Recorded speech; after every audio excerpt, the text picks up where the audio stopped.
bab 3.1 ni ataupun subtopik 3.1 bahasa penskripan klien. Okey. Dia punya standard pembelajaran dia ada berapa ni? 9. Okey. Menerangkan keperluan bahasa penskripan klien dalam laman web, menterjemah atau cara mudah yang diberi daripada bahasa penskripan klien kepada cetak alih. Bubble sort, selection sort, binary search, maximum, min, count dengan queue kan. Kemudian menggunakan pemalar, pemboleh ubah dan jenis data yang berlainan dalam atur cara untuk melaksanakan bubble sort, selection sort, binary search. Okey. Okey, benda-benda ni siapa yang ambil ASK dulu? Dah belajar kan? Ingat lagi tak? Bubble sort apa semua ni. Haifa ambil kan dulu? Haifa ada tak? Haifa tak ada. Putri ambil dulu. Saya dulu RBT. Oh, RBT. Siapa ambil ASK dulu? Alifat tak ambil? Anif. Ni ambil? Saya. Ingat lagi tak? Ambil. Masih ingat lagi tak dia punya ni? Dulu siapa ajar Tak ingat. Cikgu ni? Tak ingat Cikgu mana yang ajar dulu? Sekabilan. Oh, okey. Bubble sort, binary search apa semua ni tak? Sekabilan. Oh. So tak ingat-ingat lupa lah dah berapa tahun dah kan. Okey, tak apalah. Kita refresh balik lah. Okay. Yang lain tu kamu boleh baca lah. Menggunakan struktur jangkauan, menerangkan kelebihan apa semua tu. Menggunakan standard library. Ni yang baru ni, standard library ni dulu tak ada lah. Okay, tapi yang tingkatan 5 dia ada sebab dia lebih mendalam kan yang silibus tingkatan 5 ni. Okay. So 3.1 bahasa penskripan klien. Okay, di bawah tu dia ada pecahan lagi 3.1.1. Iaitu keperluan bahasa penskripan klien. Bahasa penskripan klien dalam laman web. Okay. Kita tengok apa dia bahasa penskripan ni. Kan? Ataupun bahasa penskripan klien ni. Okay. Dekat sini dia punya pengenalan kepada HTML dan CSS. Okay. HTML ni singkatan daripada Hypertext Markup Language. Okay. Hypertext Markup Language. Kan selama ni kamu duk dengar perkataan HTML kan.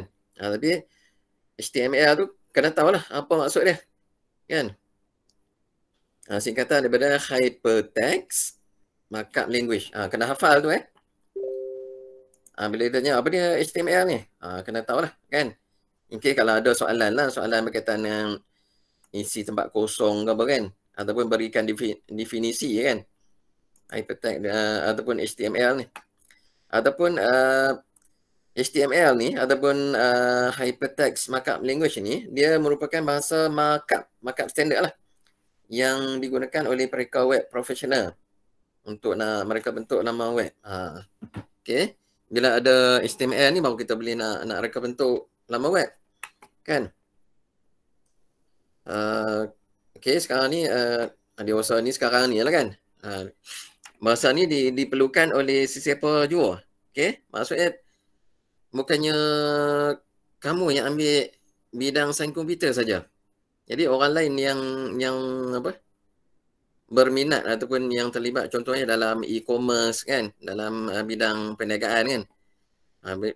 Mereka juga menggunakan HTML ni untuk nak buat website, nak buat promosi produk kan.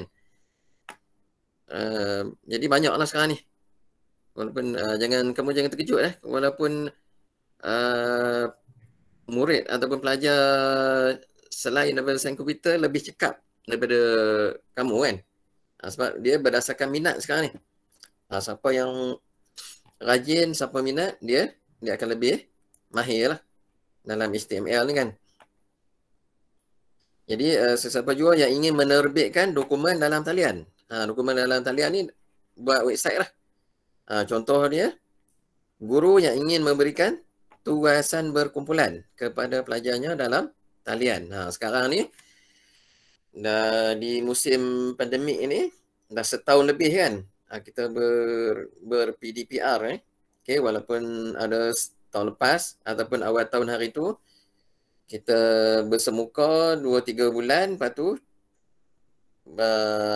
bukan bercuti lah, cuma cuti penggal ataupun cuti hari raya puasa lah. Lepas tu kita dah start PDPR kan. So jadi cikgu-cikgu seni pun macam kawan cikgu, dia mengajak seni tapi dia lebih mahir daripada cikgu. Kalau bab-bab TikTok apa semua kan, tu yang menggunakan ni lah, video, green screen.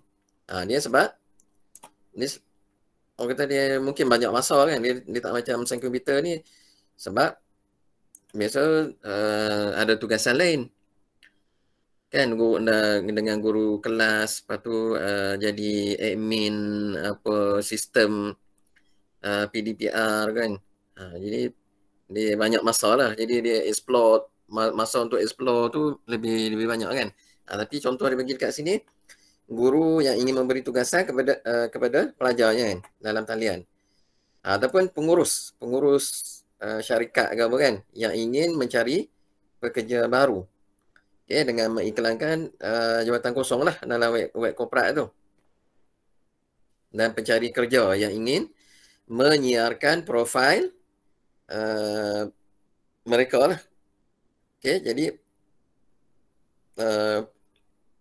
perlukan penggunaan HTML lah untuk nak paparkan dokumen ni.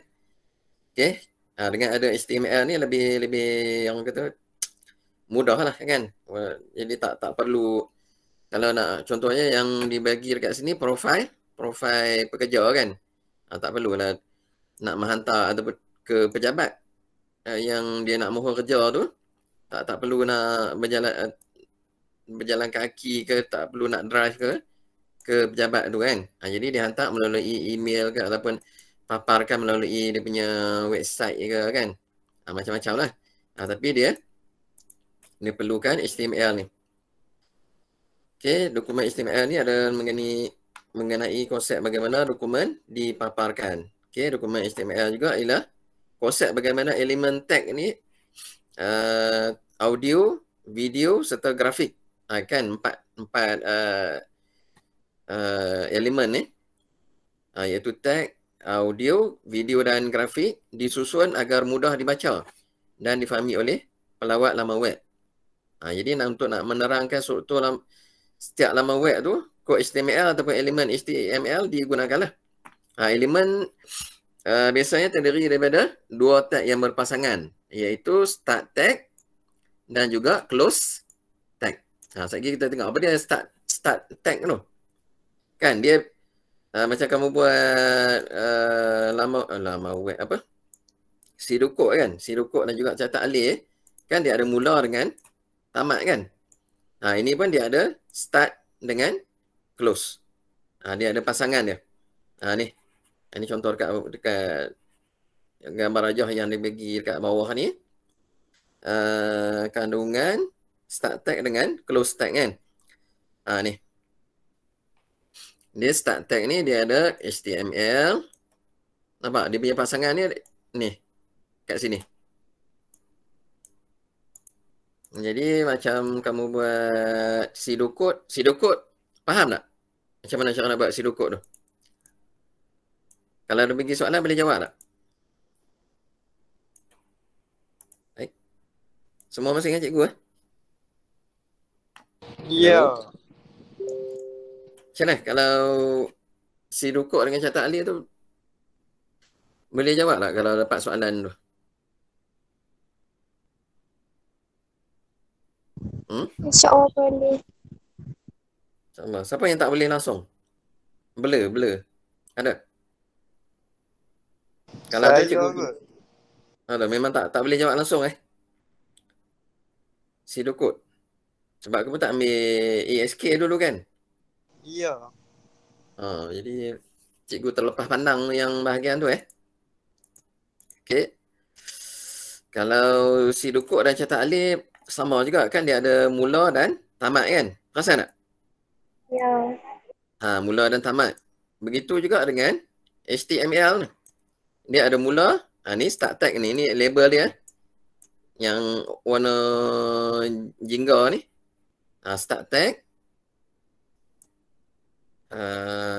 Okey, sorry Start tag yang ni dia tunjuk untuk title ni ataupun tajuk kan. Ini pasangan dia. Kalau kamu perasan yang sebelah kiri ni title, ini adalah start tag. Kan, tag mula lah. Yang sebelah kanan ni yang ada slash tu. Backslash backslash slash lah. Kalau backslash yang daripada kiri ke kanan tu kan. Ni slash kan tu. Okey, ni yang simbol macam anak panah ni boy. Dia macam kurungan lah.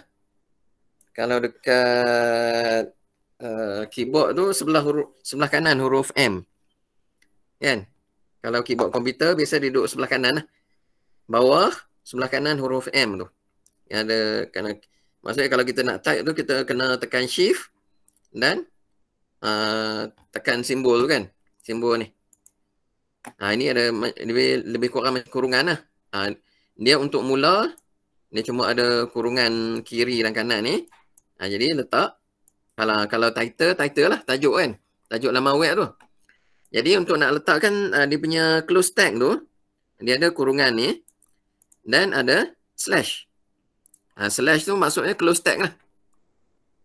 Dan letak close untuk apa? Untuk title.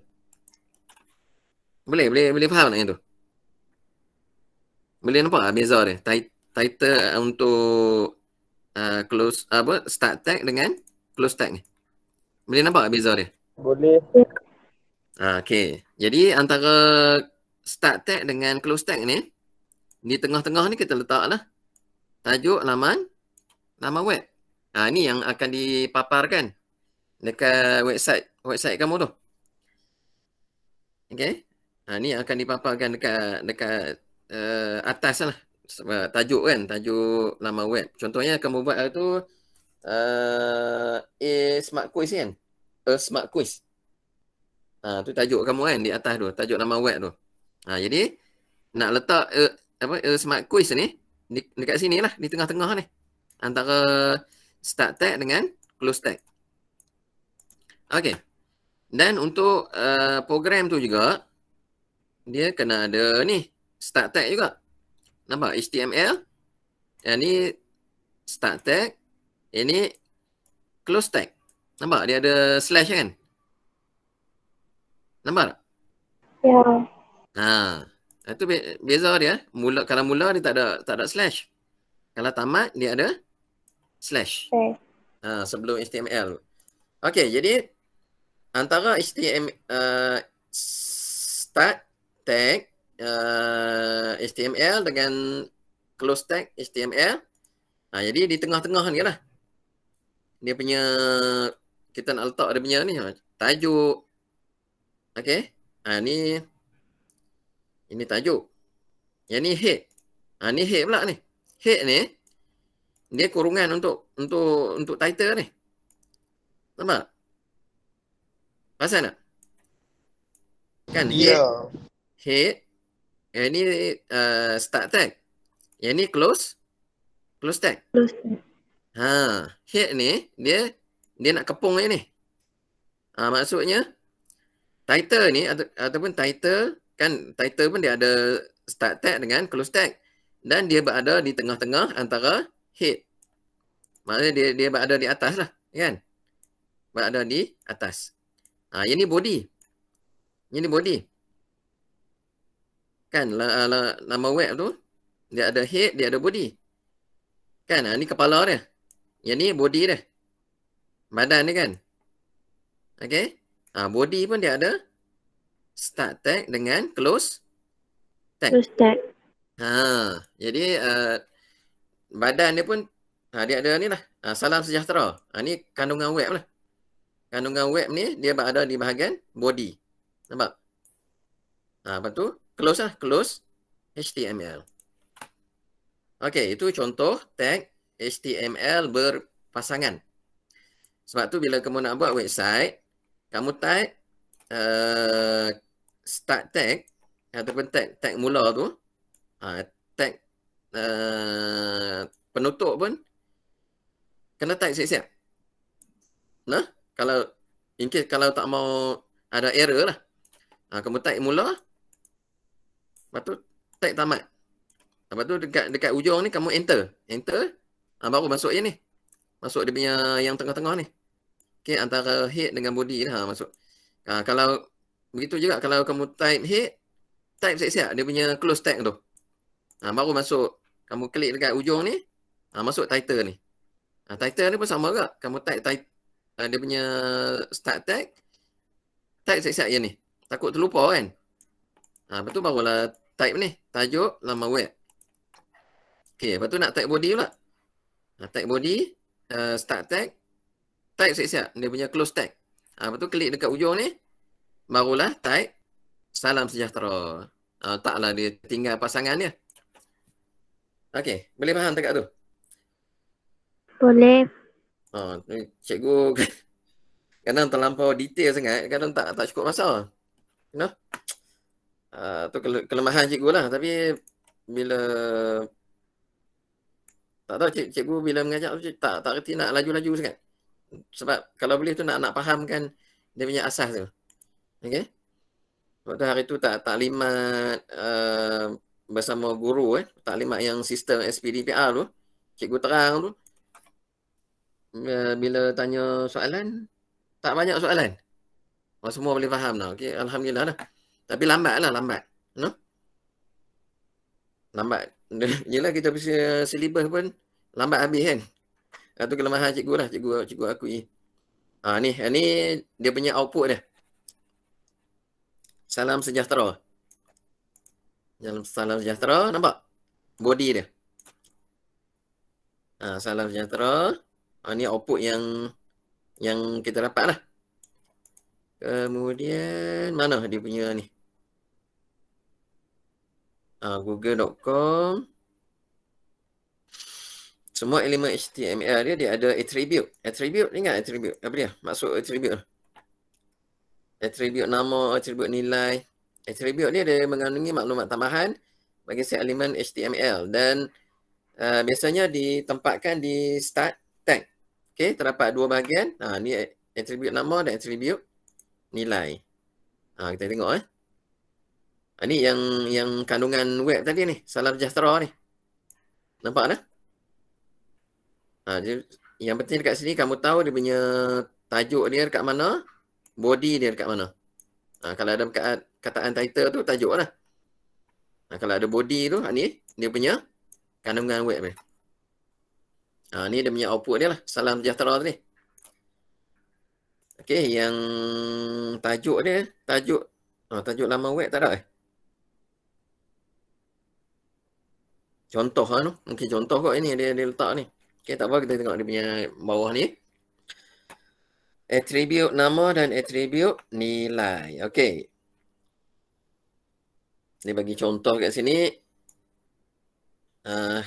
Href reference lah tu.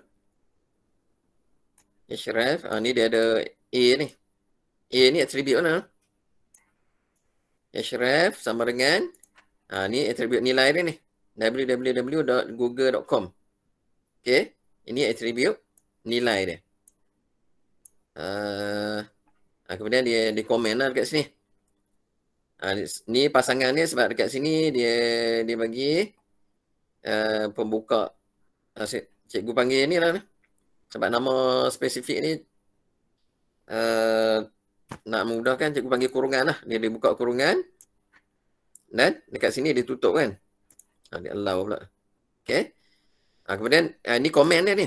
Ini abaikan lah. Ini adalah contoh pautan. Okay, ini adalah contoh pautan. Betul dia letakkan dekat sini dia punya penutup ni. Ataupun close tag kan. Penutup untuk apa ni? Siapa tahu?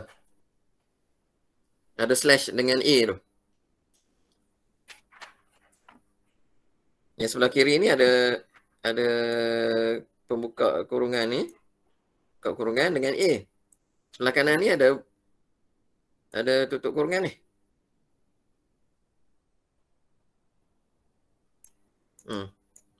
Ini untuk apa? Attribute guide. Attribute. Penutup ni lah. You faham tak? Bila ada slash ni, automatik dia akan jadi penutup lah. Untuk attribute ni. Attribute nama dan attribute nilai kan. Masa pun tak banyak tu. Tinggal 10 minit je. Cepat betul ya. Okey, boleh faham lah. Attribute nama yang ni, sebelah kiri ni, yang google.com tu attribute nilai. Okey. Seterusnya kita tengok pengenalan kepada CSS. Okey, CSS ni singkatan daripada Cascading Style Sheet. Cascading Style Sheet ataupun CSS lah. CSS. Dia adalah salah satu bahasa pengetul syarat lah. Okay, yang merupakan tambahan ataupun extension kepada HTML. Okey, kita dah ada HTML ni. Jadi kita nak gunakan juga CSS ni, Cascading Style Sheet. Okey, nak masukkan extension dia ke dalam HTML lah. Jadi CSS ni, okay, Cascading Style Sheet ni, dia membenarkan perubahan kepada gaya sesuatu halaman web. Kita nak reka bentuk website tu, nak bagi cantik kan. Nak letak tulisan kan. Nak ubah dia punya paparan ni macam mana. Nak letak tengah kan, nak letak tepi kan dia punya tulisan kan. Tu kita guna CSS lah. Okey, CSS ni dibenarkan perubahan kepada gaya sesuatu laman web dan menerangkan persembahan bagi sesuatu dokumen HTML. Rajah 3.13 ni, 3.1.3 menunjukkan contoh penggunaan HTML tanpa CSS. Okey. Dia guna CSS dan tanpa CSS kan. Ni tanpa CSS. Dan juga sebelah kanan ni output lah. Yang 3.1.4 tu contoh CSS lah dalam HTML dan juga dia punya output dia. Okey, tengok. Ini automatik. Bila tengok ni kamu kena faham macam tadi lah. HTML ni, dia pasangan dia ni /HTML kan. Jadi antara HTML dengan /HTML ni, ni lah dia ada title dia. Dia ada head dia. Okey, jadi title dia di bahagian head lah kan. Title dia penggunaan CSS. Penggunaan CSS. Title. Kemudian head apa semua kan. Kemudian bahagian body pula. H1. Laman web sekolah. Ni. Dia punya output sebelah kanan lah. Okay, laman web sekolah. Ni lah. Laman web sekolah ni. Dia punya output ni. Okay. Penggunaan CSS. Title. Contoh tanpa CSS lah. Ni dia tak ada CSS kan. Dia output dia dapat macam ni. Yang bawah ni dia ada CSS. Nampak beza dah kan. Tulisan dia warna hitam. Ni tak menggunakan CSS. Yang ni tulisan dia warna biru kan. Penggunaan CSS tanpa penggunaan CSS Penggunaan CSS. Yang ni tajuk dia ni. Yang ni tanpa ni. Ni mungkin dia screenshot daripada yang bawah ni. Ataupun dia ambil dia punya coding yang bawah ni. Ni dia tak ada tanpa lah. Ni untuk title ni dekat sini lah. Sepatutnya dekat sini pun ada tanpa kan. Tapi dia tertinggal. Okay? Mungkin dia copy paste daripada yang ni lah. Okay? Tanpa penggunaan. Ini title dia lah. Yang ni body dia. Body dia kat sini. Nama web sekolah tu. Okey, ini tanpa penggunaan CSS. Yang bawah ni contoh penggunaan CSS lah dalam HTML. Dia guna HTML tapi ditambahkan dengan ni yang warna merah ni. Nampak? Nampak tak? Dia punya tulisan warna merah tu. Yang tu lah CSS dia. Okey. Jadi dekat sini dia letak style. Style. Nampak dia punya penutup Start tag dengan close tag ni. Dia letak H1. Kemudian dia punya ni, buka kurungan ni, color. Titik bertindih tu blue. Dan dia punya koma tu semicolon tu Okay. Kemudian dia tutup lah. Tutup dia punya style tu. Ini color ni. Ini tujuan dia nak warnakan nama web ni ataupun ini di bahagian head kan. Head, yang ni body. Nama web. Dekat sini lah. Nampak tak? Ni sebab dia labelkan H1. Jadi dia nak warnakan nama web ni. Sebabkan jadi kena letak kod H1 lah. H1 tu dekat sini. Nampak? Boleh faham tak ni? Faham. Dia guna H1 ni sebab dia nak tukarkan warna biru ni dekat H1 ni. Kat H1 adalah laman web sekolah. Kalau dia nak letak dekat title, jadi H1 ni kena letak lah dekat sini kan. Tapi ini H1 dia merujuk, H1 ni, H1 blue ni dia merujuk kepada dekat sini. Dekat tajuk laman web ataupun perkataan laman web sekolah. Jadi dia perkataan laman web sekolah tu dia tukarlah warna biru. Okey. Ni contoh HTML dengan CSS dan dia punya output dah. Okey. Okey, ada 2-3 minit lagi. Ni seterusnya pengenalan kepada